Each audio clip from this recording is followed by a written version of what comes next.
गेले या सीझनमध्ये म्हणजे कालचा खरीपाचा हंगाम तर गेला, आपण सगळ्यांनी त्याच्या बातम्या सर्वांना दाखवल्या. सरकारने एक पॅकेज जाहीर केलं. त्याच्यानंतर आम्ही एक मोर्चा काढला होता छत्रपती संभाजीनगरमध्ये.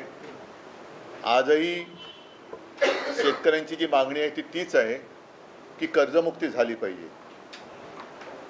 आता माझ्या माहितीप्रमाणे अतिवृष्टीनंतर आज का उद्या केंद्राचं पाहणी पथक येणार आहे आणि या पाहणी पथकाचा दौरा जो काही माझ्या निदर्शनास आलेला तो केवळ 2-3 दिवसाचा आहे.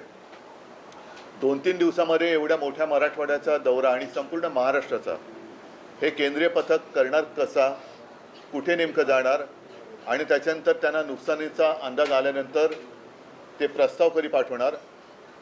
मुळामध्ये पंतप्रधान जे बोलले होते आपल्या मुख्यमंत्र्यांना की तुम्ही प्रस्ताव पाठवा, मला नाही वाटत अजून राज्य सरकारकडनं कोणताही प्रस्ताव केंद्राकडे गेलेला आहे. हे थोडं आहे म्हणूनच आज सुद्धा बातमी आलेली आहे की पीक विम्याच्या नुकसान भरपाई पायी अवघे 2 रुपये आणि काही पैसे हे आपल्या ठाणा पालघर जिल्ह्यातल्या शेतकऱ्याला मिळालेले आहेत. म्हणजे ही थट्टा चाललेली आहे. कर्जमुक्तीसाठी शेतकरी जेव्हा रस्त्यावरती आता उतरला होता त्याला पुढच्या जूनचा वायदा मुख्यमंत्र्यांनी केलेला आहे आणि त्यावेळेला मी काही प्रश्न उपस्थित केले होते की पुढच्या वर्षी जूनमध्ये जर कर्ज माफ होणार असेल तर तोपर्यंत आत्तापर्यंत डोक्यावरती असलेल्या कर्जाचा जो डोंगर आहे त्याचे हप्ते शेतकऱ्यांनी भरायचे की नाही भरायचे. आत्ता जो रब्बीचा हंगाम येतोय त्याच्यासाठी नवीन कर्ज कसं मिळणार, कारण जमीनच गेलेली आहे वाहून. मग ते कर्ज मिळाल्यानंतर त्याचे सुद्धा हप्ते भरायचे की नाही भरायचे. आणि सगळ्यात महत्त्वाचा प्रश्न म्हणजे जे एक अतर्क्य असं विधान मुख्यमंत्र्यांनी केलेलं आहे की बँकांचा फायदा होईल कर्जमाफी केली तर, म्हणून आम्ही कर्जमाफी करत नाही आहोत. मग आत्ता जर का कर्जमाफी केली तर बँकांचा फायदा होणार आणि जूनमध्ये केली तर तो फायदा होणार नाही. हे कोणतं कसं काय गणित, कारण त्यांचं अर्थशास्त्र हे चांगलं आहे असं त्यांना वाटतं, तर त्यांनी त्याचा एक खुलासा केला पाहिजे. माझं तर स्पष्ट मत आहे, मी मुख्यमंत्री झाल्यानंतर माझं पहिलं अधिवेशन हिवाळी अधिवेशन आणि एकच अधिवेशन मी मुख्यमंत्री म्हणून झालं होतं नागपूरला. कोणताही अभ्यास न करता, कोणीही मागणी न करता मी माझ्या राज्यातल्या शेतकऱ्याला 2 लाखापर्यंतचं पीक कर्ज हे माफ केलं होतं, मुक्त केलं होतं. आता ती सिस्टीम लागलेली आहे, ती माहिती गोळा झालेली आहे, डेटा सगळा तसाच आहे. मग जी योजना आम्ही यशस्वीपणाने अंमलात आणून दाखवली होती ती संपूर्ण सिस्टीम तशी आहे, डेटा तसाच आहे. तर त्याच महात्मा फुले कर्जमुक्ती योजनेचा दुसरा टप्पा सरकारने आत्ता जाहीर का करू नये. आत्ता जाहीर करू शकतं ते, कारण सगळं त्यांच्याकडे माहिती आहे. आम्ही कसं केलं, काय केलं हे सगळं माहिती आहे. शेतकरी आजही मी कुठे गेलो तरी सांगतो की साहेब तुम्ही आमची कर्जमुक्ती केली, कर्जमाफी केली, या सरकारला करायला लावा. म्हणजे आम्ही केलं होतं हे आता लोकांनी मान्य केलेलं आहे आणि कोणाला विचारलं तर लोक सांगतात की तुम्ही केली होती. तर तो सगळं पूर्ण यंत्रणा तिकडे आहे, डेटा आहे. त्याच्यात आणखीन काही सुधारणा असेल तर ती करा, पण डेटा आहे. आम्ही कोणतीही अट तट शर्ती बिरती अभ्यास कोणतीही परदेशी समिती आमच्याकडे नव्हती, सगळं स्वदेशी होतं. आणि शेतकऱ्याशी आम्ही प्रामाणिकपणाने कर्जमुक्ती करून तसे वागलो. तसंच हे सरकार आता का वागत नाही. मी तर 5 तारखेपासून मराठवाड्यामध्ये संवाद दौऱ्यावरती जाणार आहे. इथे माझ्या कोणत्याही जाहीर सभा नसतील, शेतकऱ्यांशी मी थेट संवाद करणार आहे. जे पोकळ आश्वासन मुख्यमंत्र्यांनी दिलं होतं की दिवाळीपर्यंत, दिवाळीच्या आत काही पैसे शेतकऱ्याला मिळतील, काही पैसे त्यांनी काही हजार कोटी इथून तिजोरीतून रिलीज केलेत असं म्हणतात, तर मी शेतकऱ्यांना जाऊन विचारणार आहे. मिळाले असतील तर आनंद आहे, नुसतं काहीतरी आग पाखड करायची किंवा टीका करायला म्हणून मी जाणार नाही आहे, पण ते मिळाले पाहिजेत. त्याच्यात महत्त्वाचा मुद्दा असा आहे की आज शेतकऱ्याला बाकी मदतीची अपेक्षा किंवा गरज आहेच, पण त्याच्या आधी ज्यांची जी खरडून गेलेली जमीन आहे ती जमीन पूर्ववत करण्यासाठी शेतकरी सांगतोय पहिले मला माती द्या, पहिले माती द्या. ती मातीच जर का अजून मिळाली नसेल तर तुम्ही पुढच्या गोष्टी कशा करणार. आणि दर हेक्टरी 50,000 रुपये हे शेतकऱ्याची मागणी आहे. त्याचप्रमाणे कर्जमुक्ती झाली पाहिजे ही शेतकऱ्याची मागणी आहे. इतर बाकी अनेक गोष्टी आहेत. मी शेतकऱ्यांना जाऊन भेटणार आहे आणि शेतकऱ्यांना विचारणार आहे की जे पॅकेज जाहीर केलं होतं त्यातलं तरी किती आलेलं आहे. कारण खरडून गेलेल्या जमिनीला 3 का 3.5 लाख रुपये मनरेगातून देणार होते. आम्ही मोर्चा काढला होता. त्या मोर्चात मी मागणी केली होती की दिवाळीपूर्वी त्या 3 लाखातले पहिले 1 लाख रुपये तरी शेतकऱ्याच्या खात्यामध्ये टाका, मग पुढचे नंतर तुम्ही देत राहा. मग तुम्ही नोव्हेंबरमध्ये द्या, डिसेंबरमध्ये द्या, असे द्या, पण पहिले 1 लाख रुपये तर द्या. तर तेही दिलेत असं मला काय वाटत नाही. तर नेमकं सरकार काय करणार आहे आणि शेतकऱ्याच्या हातात आत्तापर्यंतच्या घोषित झालेल्या पॅकेजपैकी काय मिळालेलं आहे? गाई म्हशी मिळालेल्या आहेत का, शेळ्या मिळालेल्या आहेत का, कोंबड्या मिळालेल्या आहेत का, इतर पैसे मिळाले आहेत का? मग त्याच्यानंतर रब्बीचा हंगाम येतोय, त्याचं कर्ज कसं मिळणार, त्याचं बी बियाणं वगैरे वगैरे, या सगळ्या गोष्टी याची चर्चा करण्यासाठी मी मराठवाड्यात जाणार आहे. हा एक मुद्दा महत्त्वाचा आहे, कारण बाकी मुद्द्यांमध्ये हा मुद्दा मग काय होतो की अतिवृष्टी झाली का तेवढ्यापुरतं तो मुद्दा वरती येतो आणि सरकारला पण माहिती आहे की थोडे दिवस ढकलले का मुद्दा मागे पडतो. पण आम्ही हा मुद्दा सोडणार नाही. शेतकऱ्याला कर्जमुक्त करावंच लागेल. शेतकऱ्याचं जे आयुष्य उद्ध्वस्त झालेलं आहे ते आयुष्य पूर्ववत करण्यासाठी शिवसेना पूर्ण ताकदीनिशी शेतकऱ्याच्या सोबत आहे आणि त्याच्यासाठी मी पुन्हा एकदा मराठवाड्यात जातोय. हा एक महत्त्वाचा विषय झाला. दुसरा, मतचोरीचा जो मुद्दा आहे, परवा प्रचंड मोर्चा म्हणजे संयुक्त महाराष्ट्राच्या चळवळीनंतर जवळपास सगळे राजकीय पक्ष पहिल्या प्रथम महाराष्ट्रामध्ये एकवटले आणि त्यांनी सरकारला किंवा निवडणूक आयोगाला जाब विचारलेला आहे. त्या माझ्या भाषणामध्ये मी असं म्हटलं होतं की आता आम्ही मतदारांची ओळख केंद्रे, मतदार ओळख केंद्र ही सुरू करतो शाखांमधून. त्याची सुरुवात आता होईल, कारण 6 तारखेला ती यादी प्रसिद्ध होईल. त्याच्यानंतर मला वाटतं पुढच्या आठवड्याभरामध्ये आक्षेप आणि काही सूचना असतील त्या स्वीकारल्या जातील. तर आत्ताच ती वेळ आहे, कारण आता जर का कोणी झोपलं तर तो संपला. मी माझं स्वतःचं उदाहरण त्या दिवशी दिलं की माझ्याचकडे माझ्या मतदार यादीतल्या नावाचं व्हेरिफिकेशनसाठी निवडणूक आयोगाची लोकं आली होती. म्हणजेच काय की हे सक्षम नावाचं जे काय ॲप आहे ते ॲप आणि निवडणूक आयोगाचं सर्व्हर हा निवडणूक आयोगाकडनं हाताळला जात नाही आहेत अशी आम्हाला आता शंका येते आहे. अजून आम्ही आरोप करत नाही आहोत, शंका येते आहे. आणि केवळ माझं नाव आहे त्याच्यात म्हणून निवडणूक आयोगाची लोकं ही चौकशी करायला आली. सर्वसामान्यांच्या बाबतीमध्ये असं जर का झालं असेल किंवा होत असेल तर त्यांनी दाद कधी मागायची, कोणाकडे मागायची, आणि नाव वगळलं गेलं तर निवडणुकीच्या दिवशी त्यांना मतदानच करता येणार नाही. एक विषय लक्षात घेण्यासारखा आहे की हे माझ्याकडे आले कसे, याचं कारण कोणीतरी एका नंबरवरून माझ्या नावाने तिकडे ॲप्लिकेशन करण्याचा प्रयत्न केला. त्या नंबरवर जर का OTP आला असता तर पुढचं सगळं हॅक झालं असतं आणि कदाचित माझ्या कुटुंबातली माझ्यासकट 4 नावं ही वगळण्यातसुद्धा आली असती. याच्या मागे नेमकं कोण आहे, कोणाचा डाव आहे, काय डाव आहे, याची एक खातरजमा करून तर घ्यायला पाहिजे. आणि म्हणून जसे आम्ही सगळे राजकीय पक्ष, सत्ताधारी सोडून द्या, पण बाकीचे राजकीय पक्ष एकवटलेले आहेत, आम्ही आमच्या शाखांमधनं मतदारांच्या सोयीसाठी ही केंद्र उघडतो आहोत.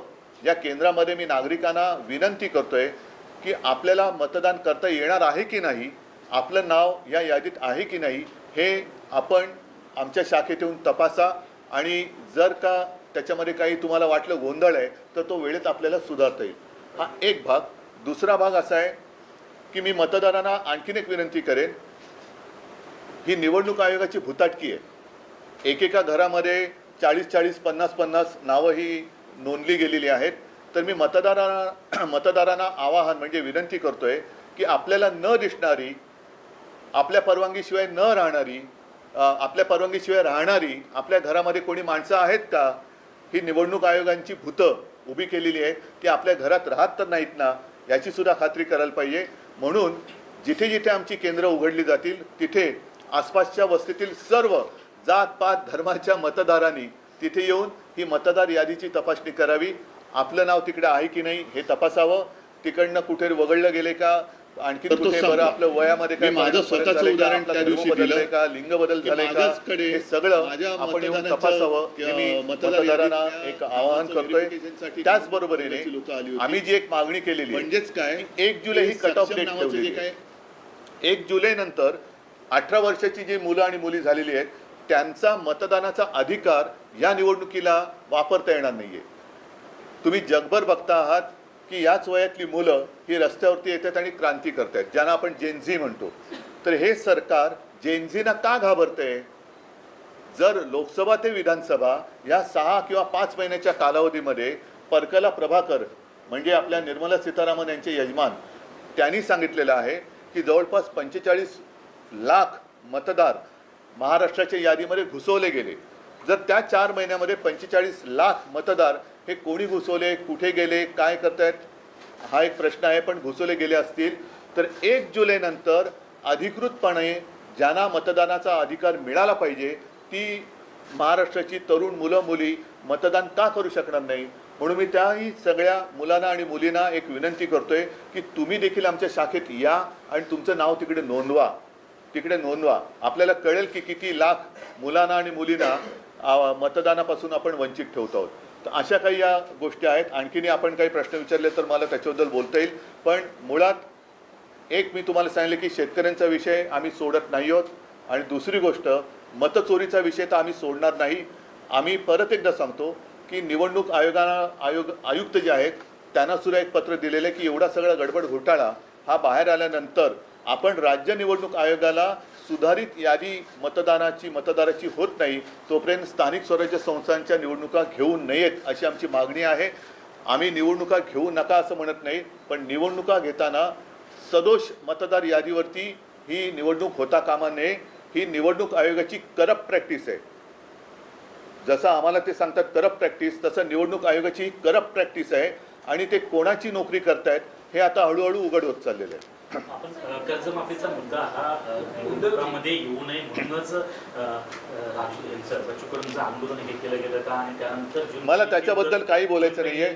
मला शेतकऱ्यांचा विषय आहे. त्याच्यामध्ये आणखीन कोणी शेतकऱ्यांच्या मदतीसाठी उतरत असेल तर जरूर उतरावं, पण शेतकऱ्यांना कर्जमुक्त करावं. शेतकऱ्यांचे पंचनामे करणारेच अधिकारी जे आहेत ते शेतकऱ्यांकडून पैसे मागताना असे ऑडिओ क्लिप्स व्हायरल होताना पाहायला मिळतात. पंचनामे करणारेच अधिकारी शेतकऱ्यांना, मी आता म्हणूनच जातो आहे कारण शेतकऱ्यांना काय होतं की तेवढ्या पुरतं सगळीकडे शेतकरी होतं आणि मग त्यांना वाऱ्यावर सोडलं जातं. मी त्यातला नाहीये. मी आपत्ती आल्यानंतर सुद्धा दुसऱ्या तिसऱ्या दिवशी गेलो होतो. त्याच्यानंतर मोर्चाला सुद्धा गेलो. आता परत 4 दिवस मी मराठवाड्यात जातो आहे. त्याच्यानंतर कदाचित विदर्भामध्ये पण जाईन, इतरत्र सुद्धा मी जाईन आणि शेतकऱ्यांशी थेट संवाद साधेन.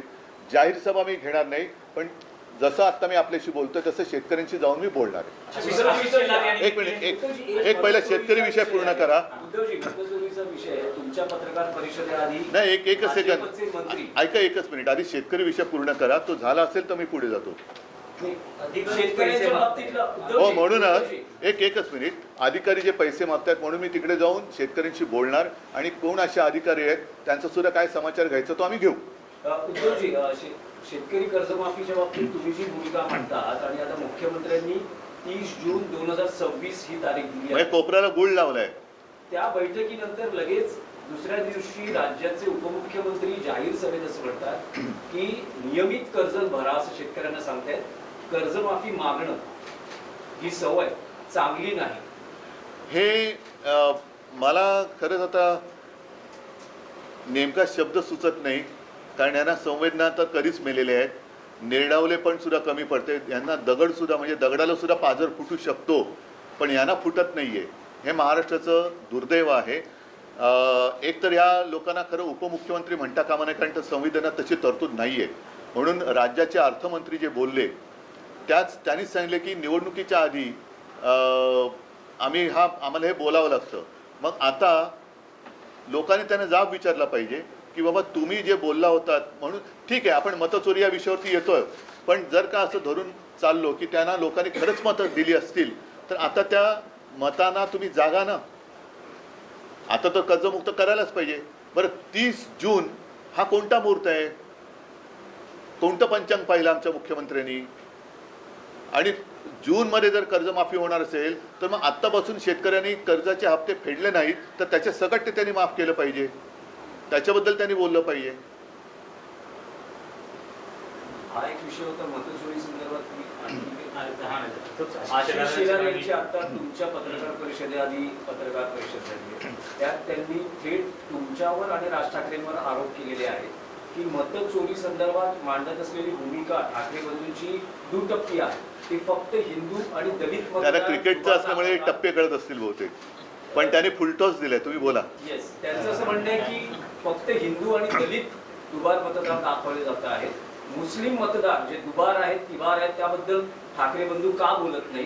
आणि दुसरं त्यांचं असं म्हणणं आहे की लोकसभा निवडणुकीच्या प्रक्रियेत सुद्धा तुम्ही याच मतांवर निवडून आलेला आहात, विधानसभेत सुद्धा त्याच मतांवर निवडून आलेला आहात आणि हा सगळा गोंधळ लोकसभेपासून झालेला आहे. मला आशिष शेलार, मी खरं त्यांच्यावरती कधी बोलत नाही, पण आज मी त्यांचं जाहीर अभिनंदन करतोय कारण त्यांनी नकळत देवेंद्र फडणवीसांना पप्पू ठरवलेलं आहे. कारण जे हे मानतच नव्हते त्याच्यामुळे महाराष्ट्राचा पप्पू म्हणून त्यांनी फडणवीसांना बोलण्याचं धाडस दाखवलंय.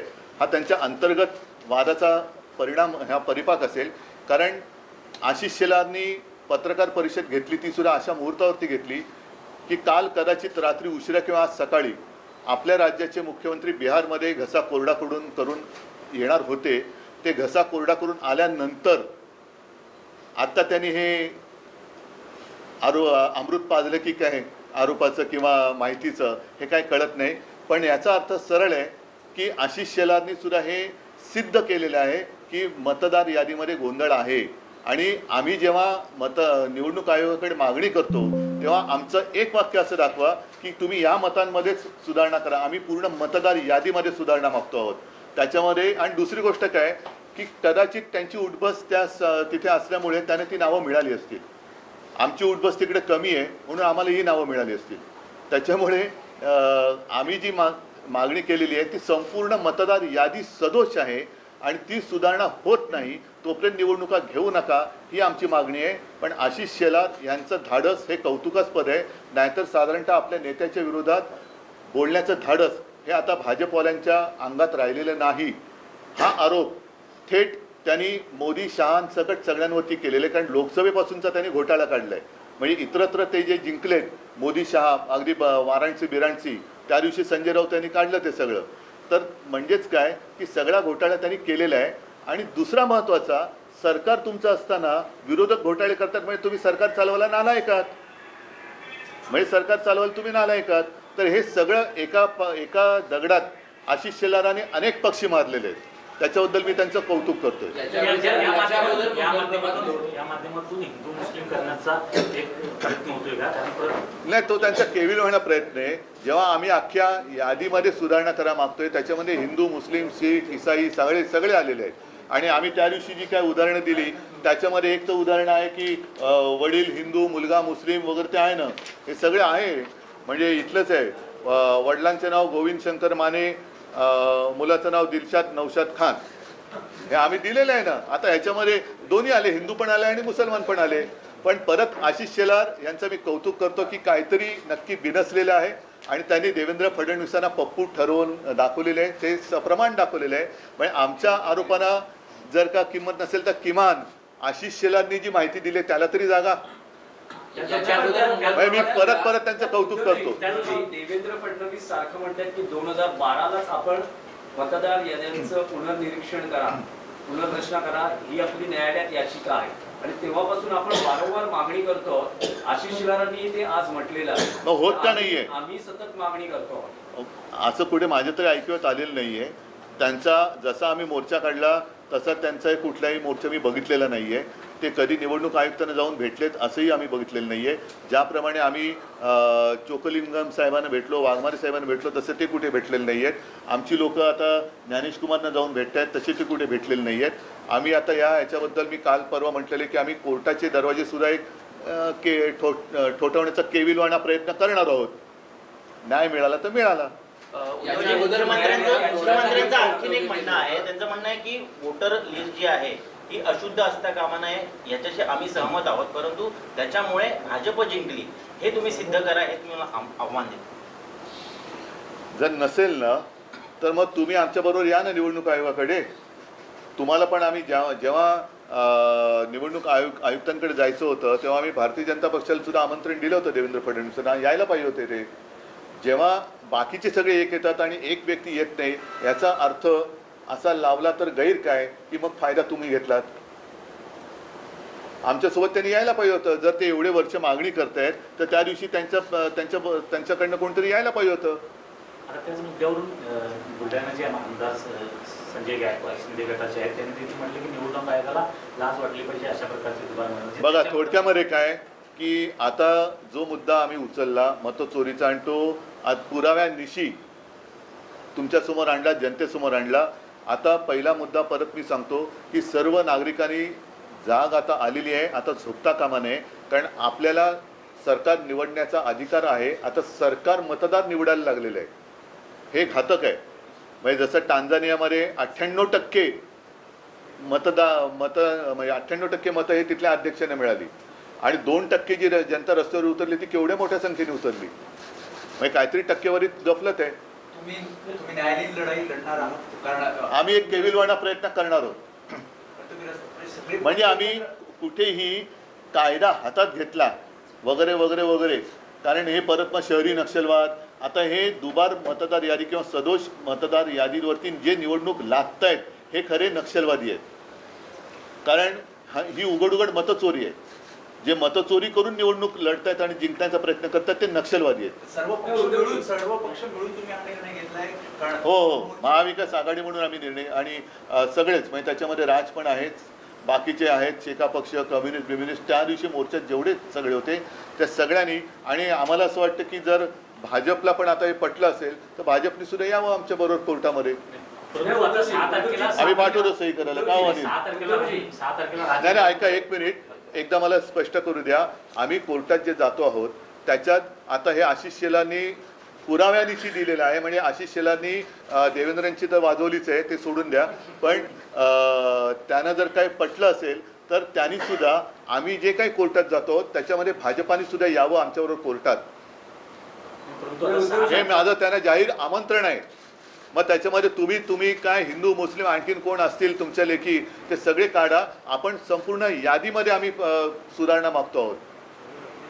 उद्धवजी, तुम्ही आणि राज ठाकरे दोघंही एक विधान करतात की बोगस मतदार कोणी दिसला तर त्याला बळवा किंवा थोडवा किंवा मार.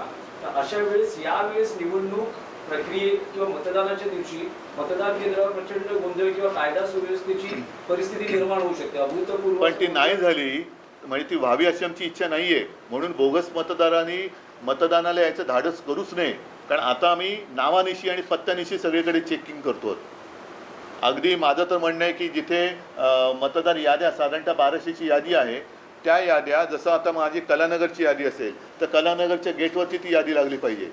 टॉवर्स असेल तर टॉवर्सच्या गेटवरती ती यादी लागली पाहिजे आणि टॉवर्समधल्या सोसायटीमधल्या सगळ्यांनी ती यादी येऊन आपली नावं त्याच्यात आहेत की नाही, आपल्या यादीत दुसरं कोणी घुसलंय का, हे सुद्धा नागरिकांनी पण आता बघितलं पाहिजे. तर आणि तर या देशात लोकशाही टिकेल. उद्धवजी, एक प्रश्न आहे की 12 नोव्हेंबर नाही, आता एक उदाहरण त्या दिवशी आदित्यने दिलं, घसीटाराम हलवाई जे दुकानच कधी तोडलेलं आहे तर दुकानाच्या नावावरती 30 का 40 48 नावं मतदार म्हणून रजिस्टर झाली जे दुकानच अस्तित्वात नाही. आता अशी जर का लोक येऊन मतदान करायला लागली तर तुम्ही कसं काय तुमची लोकशाही जिवंत ठेवणार. उद्धव जी से हिंदी में जानना चाहेंगे, वोट जिहाद का आरोप आशीष शेलार लगा रहे हैं. उनका कहना है कि मुस्लिम कह रहे हैं, लेकिन मुस्लिम दलित और हिंदू वोटों नहीं, पहले तो मैं उनका अभिनंदन करना चाहता हूँ क्योंकि बीच में हमारे मुख्यमंत्री जी ने कहा था कि ये तो पप्पू, तो उन्होंने अपने मुख्यमंत्री जी को ही पप्पू कैसे है वो आज साबित कर दिया. और किसी ने तो हिम्मत दिखाई. आशीष शेलार को मैं धन्यवाद देना चाहता हूँ. हिम्मत दिखाई है उन्होंने. जो उनका सब कारोबार चला हुआ है वो चोरी का मामला है.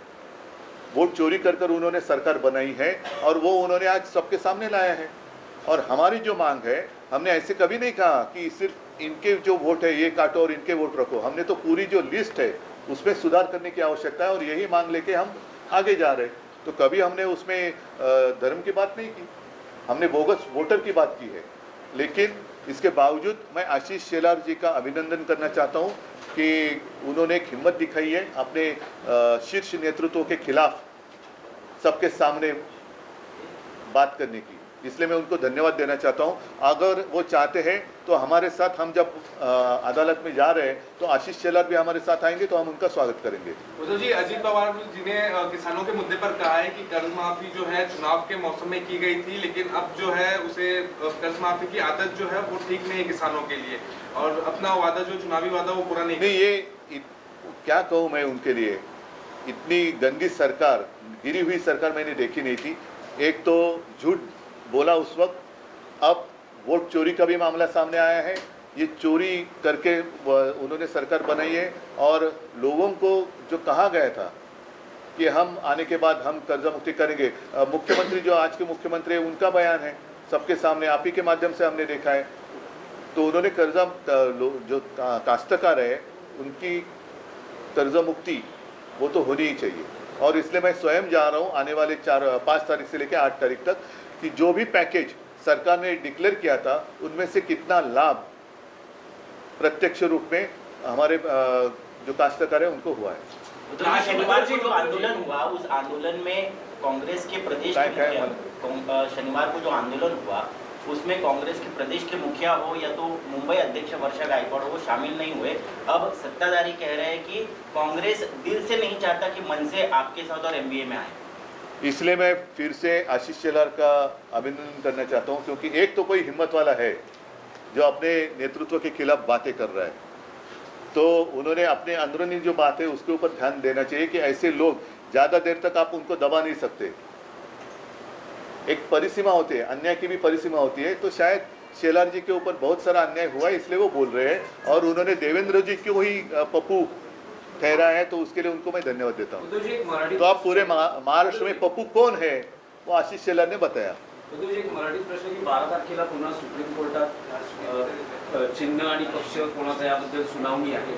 त्याआधी राज्यातले भाजपचे चंद्रकांत पाटील, नाही पण एक गोष्ट आणखीन एक, नाही एकच सेकंद, नाही एक मला पूर्ण करू द्या की मला एक गोष्ट कळत नाही की आम्ही जे म्हणतोय की निवडणूक आयोग हा भाजपचा नोकर आहे, कारण आम्ही निवडणूक आयोगाला जे प्रश्न विचारतोय त्याचं उत्तर त्यांचे मालक का देत आहेत?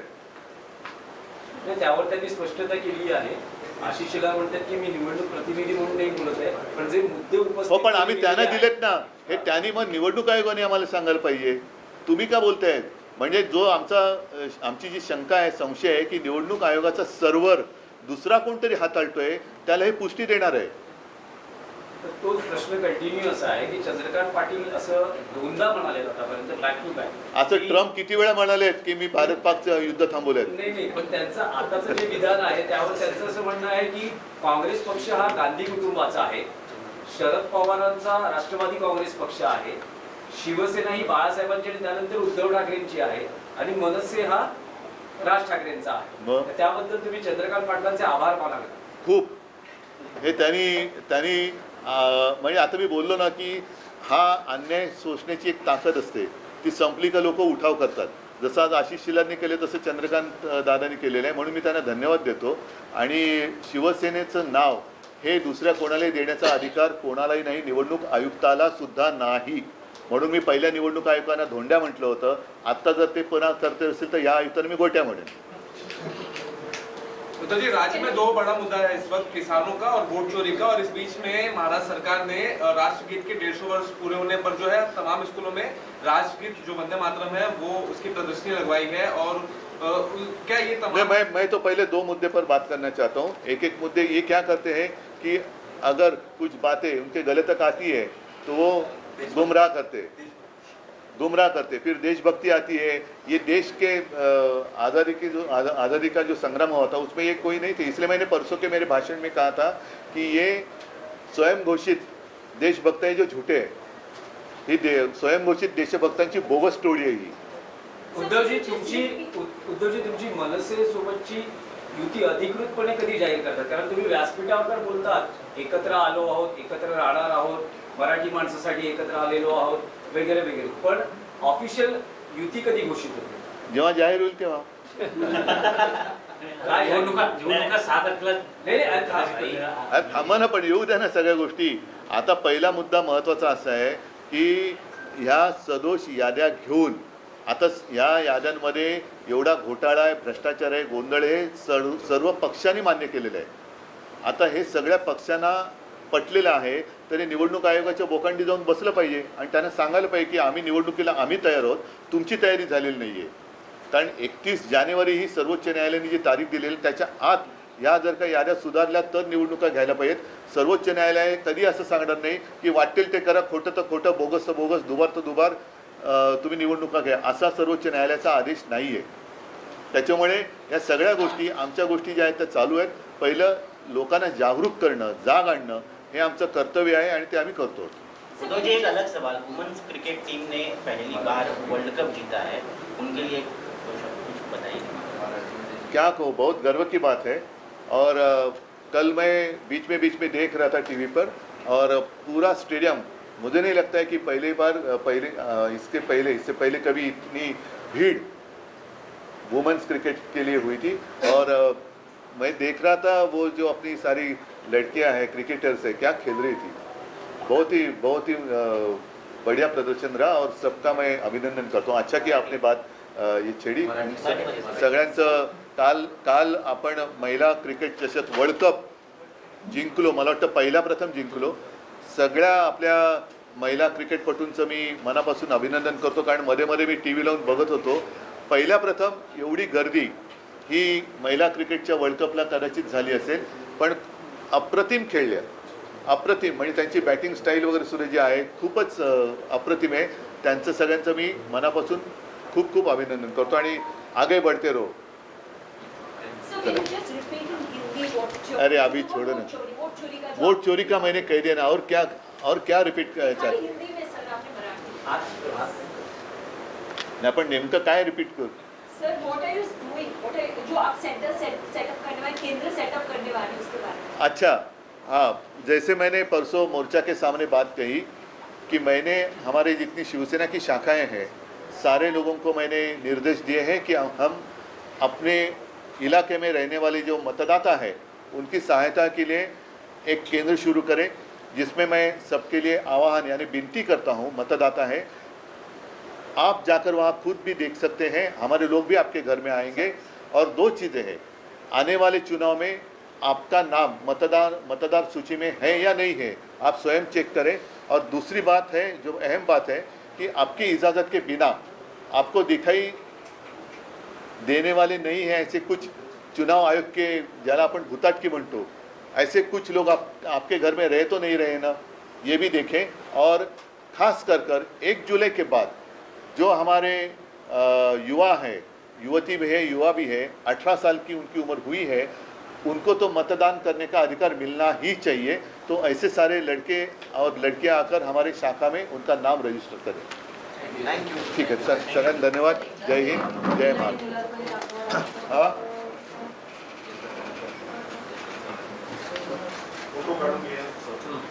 अरे माझं